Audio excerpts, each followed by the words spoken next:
importante lo que decía el gobernador y además tener presente que ya se están negociando y se están llevando adelante las paritarias docentes, no solo a nivel provincial, en este caso en la provincia de Buenos Aires, sino también a nivel nacional, que arrancó la semana pasada con una reunión con el ministro de Educación, Nicolás Trota. Lo tenemos en nuestros estudios a Eduardo López, él es secretario general de UTE y secretario gremial de CETERA. ¿Cómo estás, Eduardo? Muy bien, gracias por la invitación. Bueno, ¿en qué instancia está la negociación a nivel nacional, teniendo en cuenta que el gobierno quizás volvió a darle, creo yo, una legitimidad importante, algo que la verdad que no se había hecho en los últimos años, como es proponer una negociación a nivel nacional? Claro, fundamentalmente eso, al no haber una negociación nacional, sucedió lo que recién decía Axel Kicillof, el gobernador de la provincia de Buenos Aires, que también lo puede decir el gobernador de Chubut, el gobernador de Jujuy, sí. En fin, la gobernadora de Santa Cruz. La nación se desentendió de la educación. ¿Qué decía Finocchiaro? Chubut, problema de Chubut. Buenos Aires, problema de Buenos Aires. Jujuy, problema de Jujuy. ¿Para qué estás? Primero, ¿para qué está la ley de financiamiento? ¿Para qué está el artículo 14 bis de la Constitución? Pero bueno, es un poco lo que hizo el menemismo, provincializar la educación. Él decía, no tengo escuelas, no tengo maestros. No, tenés a todos los maestros del país. Todos los maestros del país cobramos una parte de nuestro salario que nos paga el presidente, ya sea Mauricio Macri, Alberto Fernández, de la Rúa, que es el Fondo Nacional de Incentivo Docente. La nación está encargada también de construir escuelas, de garantizar el financiamiento. Todo eso Macri no lo hizo, dijo a cada provincia arréglense como puedan y caímos en donde caímos. El PBI de educación pasó del 6,7 al 4,8. La inversión de provincia y nación, sacaron los libros, sí. Sacaron las netbooks, no construyeron los 3.000 jardines, bajaron el salario en todo el país. Claro, el gasto en educación, vos decías, en términos del Producto Bruto, eran esas cifras que vos estabas dando. Exactamente. ¿Cómo cayó? Cayó, o sea, incumplieron la ley de educación nacional, votada por los propios macristas en el año 2005, dice, la Argentina tiene que invertir 6% del PBI en educación. La Argentina, la nación y las provincias. Agarró Macri y dijo, no, yo no invierto nada. Los 3.000 jardines te los debo. Las netbooks te las debo. Sí. Los violines te los debo. La capacitación te la debo. Y eso lo fugo. Bueno, llegamos a ¿qué? A que hay hambre en las escuelas, a que le sacaron los libros.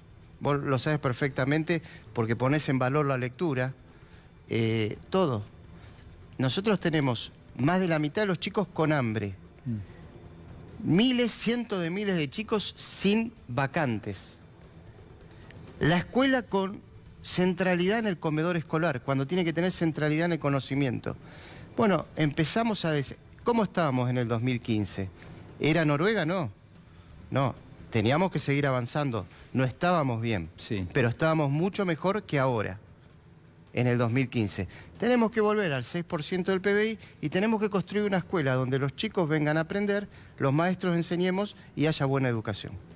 ¿Cómo estás viendo, Eduardo, el contexto de la negociación paritaria, teniendo en cuenta algo que también ha mencionado el presidente de la Nación, que es la Argentina enfrenta una crisis de características económicas, sociales, pone sobre la mesa como prioridad, creo yo, la educación, pero al mismo tiempo hay exigencias de carácter económico, por ejemplo, las negociaciones vinculadas a lo porcentual y a las sumas fijas, la necesidad de desindexar la economía. Digo, ¿cómo están evaluando ustedes eso que saben que del otro lado el gobierno está tratando de establecer? Bueno, dice eso y también dice que el aumento de los maestros va a ser por arriba de la inflación. Elegimos tomar esa parte de lo que dice. También, eso lo toman. Y de la otra parte que dice que estamos pobres, ahí hay una muy buena frase de Gandhi respecto de la India, que decía, somos un país tan pobre que no podemos darnos el lujo de no invertir más en educación. Como somos tan pobres, sí. Tenemos que invertir más en educación. Hoy la India es una de las 5 potencias mundiales. Cuando Gandhi decía eso, era un país, digamos, sin industria, sin educación, y dijo, no tenemos para comer. ¿Cómo salimos de esto? Invirtiendo más en educación. Me quedo pensando en esto, ¿no? Vos estás pidiendo mayor cantidad de recursos vinculados obviamente al gasto educativo y el gobierno tiene que vérselas ahora, esta misma semana, dentro de algunas horas nada más, con el Fondo Monetario Internacional que viene a la Argentina y que le va a pedir a la Argentina, entre otras cosas, bueno, probablemente algunas modificaciones en las políticas. ¿Te da miedo? ¿Te parece que puede pasar que el Fondo Monetario le imponga a la Argentina que continúe con, por ejemplo, las restricciones que había puesto en marcha el expresidente Macri?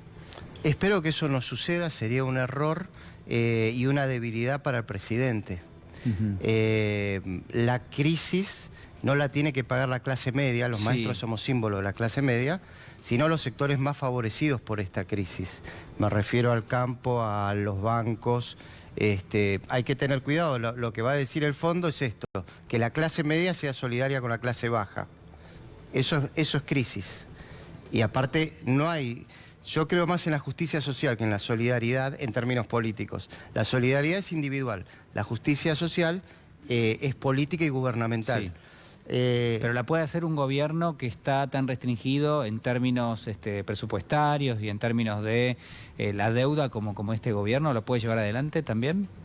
Sí. ¿La justicia social? Sí, sí, hay gente que ganó, vos sabés perfectamente que lo que hay que pagar de deuda, 90.000 millones de dólares, lo que se fugó es 80.000 millones de dólares, o sea que lo que entró se lo llevaron 5 o 6 personas, que hay que empezar, hay que hacer docencia.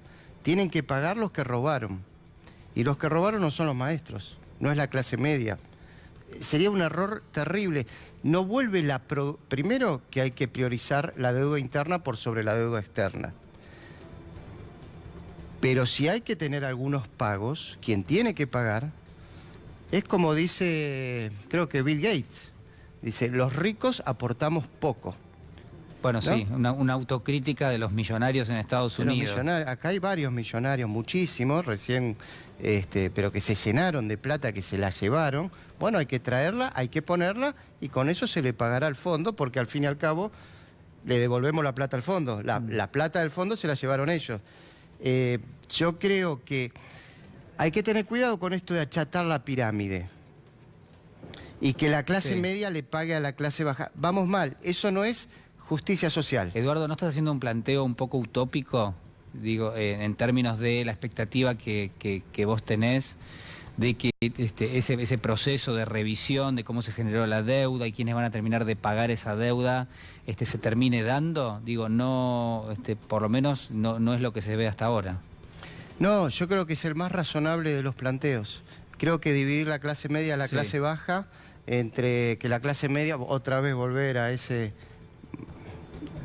moyanismo social, como se le decía, que bueno, me sacan a mí, que gano 60.000 pesos, para pagarle a alguien que gana 10.000 pesos.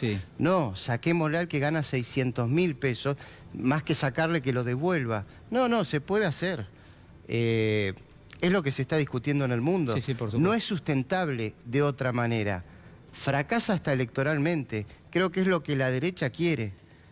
Que el gobierno de Alberto Fernández le saque a la clase media para pelear contra el hambre, que haya una división en esos sectores y que los de arriba se estén muriendo de risa. Es muy fácil porque los de arriba son muy poquitos.